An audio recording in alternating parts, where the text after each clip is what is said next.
कि कोई रास्ता है जिससे कि उन्होंने कहा था जंगल राज का खात्मा किया जाए, क्योंकि वो सीरियसली चिंतित थे।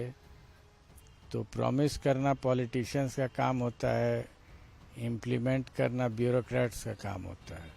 कि पुलिस की वर्दी की जो गुंडागर्दी होती है वो पुलिस को छूट देने से ही आती है। तो जो दो मेजर स्तंभ थे मेरे पुलिसिंग के इस पे, वो था कि क्राइम होता ही क्यों है। बिहार में लॉ एंड ऑर्डर हमेशा से बड़ा मुद्दा रहा है। यूं कहें कि विकास से भी बड़ा मुद्दा लॉ एंड ऑर्डर रहा है। शायद यही वजह है कि राबड़ी देवी के शासनकाल के दौरान जनता जिस अंदाज में लॉ एंड ऑर्डर सुधारने की बात करती थी, नीतीश कुमार ने 2005 में सरकार बनते ही लॉ एंड ऑर्डर को मुख्य मुद्दा बनाया और प्रायोरिटी बेसिस पे उस पे काम भी हुआ। और इस काम की जिम्मेवारी उस समय के तत्कालीन एडीजी अभयानंद जी को दिया गया, जो बतौर डीजीपी भी प्रॉपर तरीके से कई प्रयोगों के साथ लॉ एंड ऑर्डर पे काम किया। हमारे साथ पूर्व डीजीपी अभयानंद जी हैं।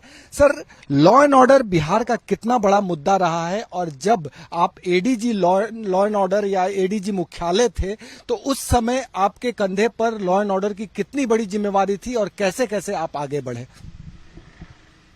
2005 की बात है, सरकार नई बनी थी, यही पॉलिटिकल डिस्पेंसेशन था और इस विषय पर विमर्श हो रहा था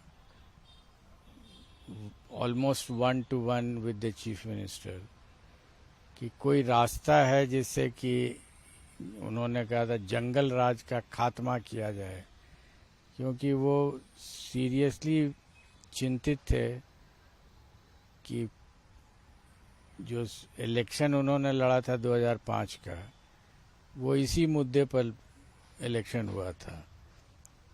एंड ही सेड कि मैंने प्रॉमिस किया है जनता को कि मैं जंगल राज का खात्मा कर दूंगा।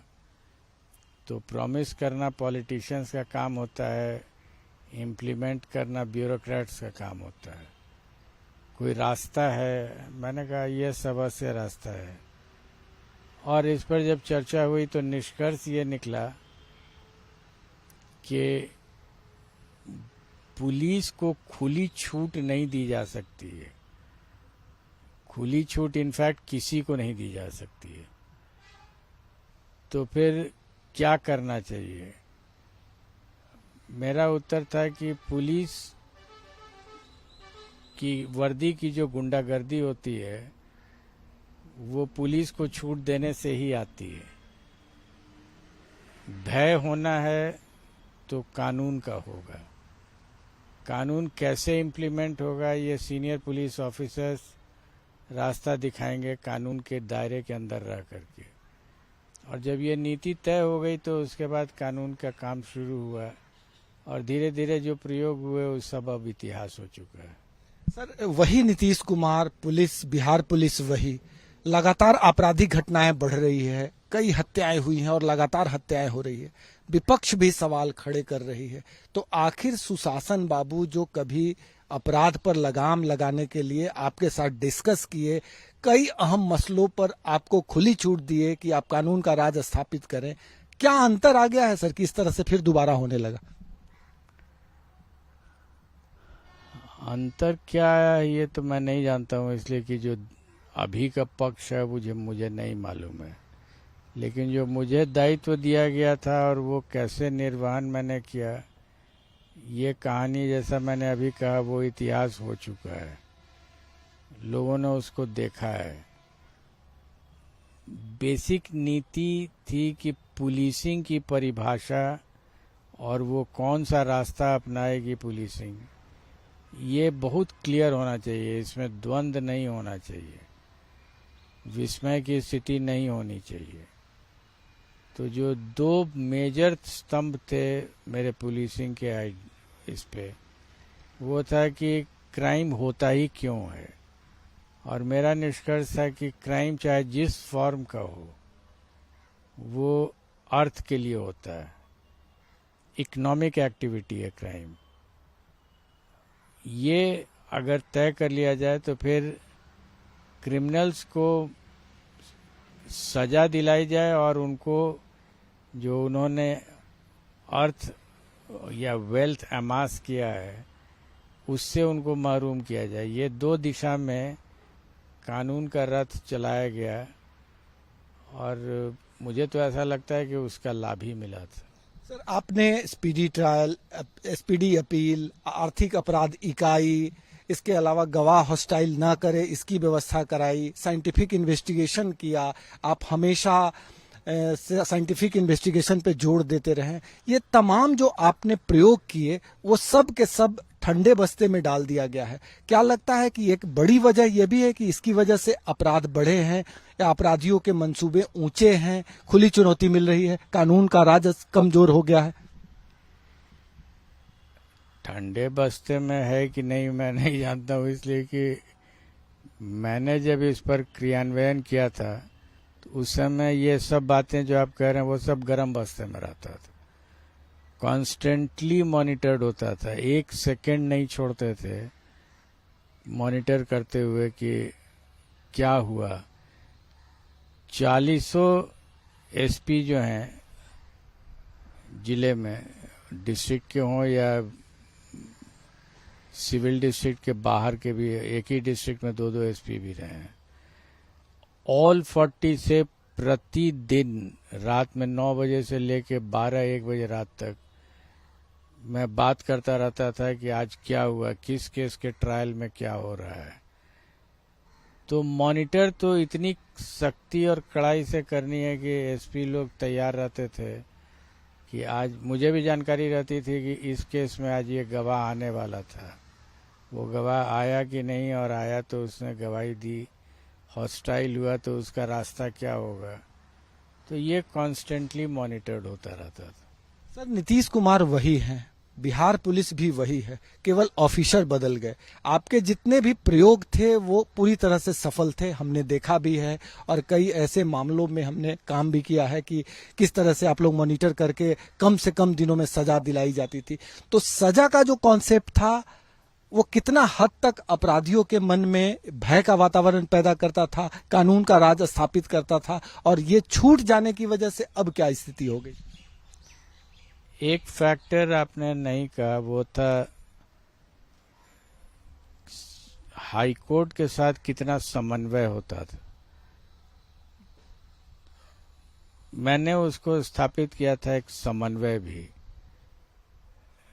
और मुझे कहते हुए आज हर्ष भी है और गर्व भी है कि जो जजेस थे वो लोग मेरी संवेदना को समझते थे, उनसे अलग में बातें हो जाती थी और उसका इम्पैक्ट पड़ता था। I would go to the extent of saying कि जो मैडम चीफ जस्टिस थी, ऑफ कोर्स इंडिविजुअल केस के बारे में मैं नहीं बात करता था, लेकिन जो सिस्टेमिक प्रॉब्लम्स हो रहे थे जुडिशियल प्रोसेस में वो मैं उनकी नज़र में लाता था और उसका निदान वो अपने चेम्बर से ही कर देती थी। तो जिस लेवल पर इंटरैक्शन मेरा हो रहा था उस लेवल पर स्पीडी ट्रायल और स्पीडी अपील या बेल कैंसिलेशन का इम्पैक्ट बहुत अधिक पड़ने लगा था, क्योंकि जो खास करके चीफ जस्टिस मैडम जो थी वो काफ़ी हद तक लीगल इश्यूज को हम उनके साथ लाते थे इनफॉर्मली और मैटर्स क्लियर्ड हो जाते थे। सर, आपके पीरियड में 7 दिन में भी सजाएं हुई, 15 दिन में भी सजाएं हुई, अधिकारियों के बीच एक होड़ लगी रहती थी कि हम पहले सजा दिलवाएंगे, हम जल्दी से ट्रायल करवाएंगे, हम जल्दी से चार्जशीट फाइल करेंगे। ये परिपाटी लगभग समाप्त हो गई है। नतीजतन आपके पीरियड में ये वही बिहार है जो सजा दिलाने के मामले में नंबर 1 हुआ करता था, और मुझे लगता है कि अब लास्ट है। आई डोंट नो अभी क्या है। मैंने कुछ चैनल्स को कहा भी कि फिजिक्स का पी अब याद है, पढ़ाता रहता हूँ, लेकिन पुलिस का पी अब मुझे नहीं याद है, और इच्छा भी नहीं होती है, क्योंकि मैंने जो उम्र के इस पड़ाव पर आवश्यकता भी नहीं है मुझे कि पुलिस के बारे में जानूं। आपने जिन प्रयोगों को किया उसकी वजह से अपराधियों पे लगाम लगा, अपराध घटे, उन प्रयोगों को सरकार छोड़ दी है। नीतीश कुमार वही हैं, बदले नहीं हैं। क्या वजह आप मानते हैं कि वही नीतीश कुमार जो आपके जरिए लागू कराया था और वही नीतीश कुमार जो अब छोड़ चुके हैं, क्यों? क्यों का आंसर तो जिसने छोड़ा है वही बता सकता है। उनको हो सकता है लग रहा होगा कि अभी इसकी आवश्यकता नहीं है, अब दूसरे रास्ते से भी किया जा सकता है। तो पब्लिक को इससे ज़्यादा मतलब नहीं है। हालांकि हमसे आप पूछिएगा तो आई वुड स्टिल बिलीव कि कोई दूसरा रास्ता नहीं है अपराध नियंत्रण का। कानून का रास्ता ही एक रास्ता है। अगर एक तर्क के लिए आपसे मैं कहूँ कि बिहार में हर दिन कोई न कोई बड़ा घूसखोरी का कांड हो रहा है या गबन का कांड हो रहा है, तो क्या उसको गोली मार देंगे ये लोग? और वो घूसखोरी और गबन जो हो रहा है उससे जितना मर्डर हो रहा है ये इमोशनल है, लेकिन घूसखोरी मान लीजिए 5 करोड़ का गबन हो गया एक जगह और बाद में पता चला कि 5 करोड़ का गबन हो गया, मालूम होने पर कौन सरकार उसको पकड़ के गोली मार देगी? आंसर नहीं है ये। नीतीश कुमार की सरकार बनी थी तो आप पब्लिक से इंटरेक्ट करके जानने की कोशिश आपने की थी कि आपके लिए सबसे बड़ा मुद्दा क्या है। उस समय क्या फीडबैक मिला था और आज भी जनता के लिए बिहार में सबसे बड़ा मुद्दा क्या है आपके अनुसार? आम आदमी से पूछिएगा तो वो एक शांतिमय जीवन यापन करना चाहती है। हर आदमी अपने प्रोफेशन में लगा हुआ है, हर आदमी अपने काम में लगा हुआ है। वो चाहता है कि घर से निकलें तो शांति से घर पर चले आएं। अगर कोई सरकार उसको ये व्यवस्था कर दे तो अच्छा है, लेकिन मैं ये कन्विंस्ड हूँ और no amount of argument can dissuade me कि गोली मार के ये नहीं लाया जा सकता। मानते हैं आज भी सबसे बड़ा मुद्दा लॉ एंड ऑर्डर है? इतना डेवलपमेंट जैसे मुद्दों के बीच बिहार में लॉ एंड ऑर्डर सबसे बड़ा मुद्दा है।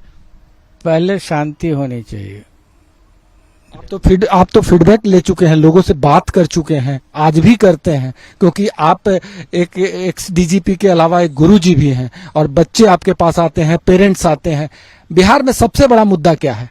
नहीं आशुतोष जी, मैं बात ही नहीं करना चाहता हूँ लॉ एंड ऑर्डर पर किसी से भी, और मेरा संपर्क बच्चों से रहता है, उनसे मैं फिजिक्स बात करता हूँ। आई डोंट रियली नो क्या हो रहा है, क्या कर रहे हैं। दुख होता है कि जो प्रयोग आपने किया था उसका सब मटिया मेट कर दिया गया, लोगों ने उसको आगे नहीं बढ़ाया। जिस कॉन्सेप्ट पे आप काम करके चाह रहे थे कि बिहार में उन प्रयोगों का बिहार के लोगों को फायदा हो, वो पूरी तरह से खराब हो गया। इसका दुख है आपको? नहीं, फल की इच्छा नहीं होती है और न खुशी होती है न दुख होता है। मेरे बच्चों का रिजल्ट अगर अच्छा नहीं होगा तब दुख हो जाता है। फिर भी सारे प्रयोग, चाहे वो स्पीडी ट्रायल हो, स्पीडी अपील हो, इकोनॉमिक ऑफेंस का मामला हो, स्पेशल निगरानी इकाई आपने बनवाई, इसके अलावा साइंटिफिक इन्वेस्टिगेशन के नाम पे जो एफएसएल है उसको डेवलप कराया, उत्तर प्रदेश के साइंटिस्टों को बुलाया, उसका इंटरव्यू करा के आपने नियुक्ति की, सबको आपने टीच किया, यानी पढ़ाया, समझाया, और वो सब के सब एक तरह से कहें अंडरग्राउंडेड हो गया है तो सब कुछ, लेकिन वो इंस्टीट्यूशन फंक्शनल नहीं है। तो जिन पौधों को आपने रोपा था वो पौधे बहुत फलीभूत नहीं हो रहे हैं, उसका पीड़ा आपको है? नहीं, कोई अटैचमेंट ही नहीं था, आज भी नहीं है। उस समय इतना ही था कि दायित्व है इसलिए करना है, कर दिया। चूंकि अच्छे नियत से किया गया था तो शायद उस समय कुछ रिजल्ट निकला, आज कोई बोलता है कि 2005 से 2010 के बीच में ऐसा अच्छा हुआ, तो ठीक ही लगता है, लेकिन अभी नहीं हो रहा है, इसकी गिला नहीं है।